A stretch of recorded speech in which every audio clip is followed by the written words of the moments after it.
Michael Jensen is back up again. He said, there's an independent wrestler I watch here on YouTube, Simon Miller. He wrestles for Progress, who said several times that Repo Man was his favorite character. What was Mr. Darsow's feelings about that character after Demolition? Well, I absolutely loved the gimmick. I came up with the gimmick with Vince, and I was kind of at Demolition. I was kind of at the part where I needed another break again. And, when Bill got sick and they were kind of, and Brian came in, who was a great partner, but it was getting to be the end of Demolition, because now the Road Warriors were coming up there, and they were the guys. They were trying to do everything they could to destroy us, and they really did. So when it came up with the gimmick, it was a lot of fun, and it was something that was, I didn't know if I could do it, but I knew I could do it. And it was, it's almost like if you watch The Voice or American Idol, they put you in, they have you do a song that you can't do, and if you do it right, it's incredible. And that's what I thought with the Repo Man. But I went in there to be a heel and to end up being a babyface. And then when he didn't turn me babyface, he told me, he says, Barry, I'm not going to change your babyface. That's when I put in my notice there too.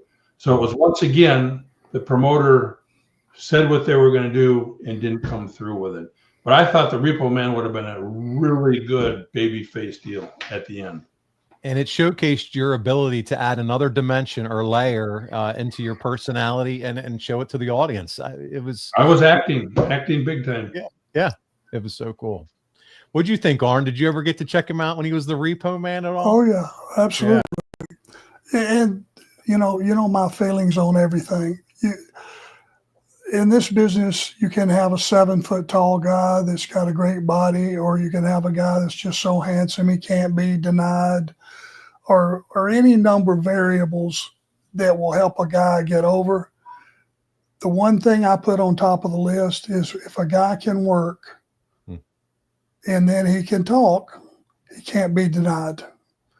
You cannot deny him. And Barry's one of those guys that he was always 300 pounds, but he worked like he was 250. He wasn't afraid to get mowed down if it made sense, and guys his size just didn't bump the way he did when it was called for.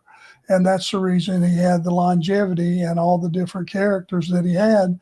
Because when you take all that stuff away, underneath what you still got is a 300-pound guy that can go. And that's the selling point.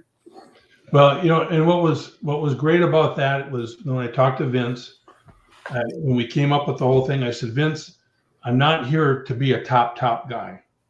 I said, I want to be the guy that gets the top guy over, not the bottom guy. I want to work with Duggan. I want to work with Savage, DiBiase. I want to work with all the top guys. Kurt Hennig. I ended up working with every one of those. So he did exactly what, my job was, to get him over. And I had more fun because there was no pressure at all. I mean, it was just a good couple of years of my life in wrestling. It was fun.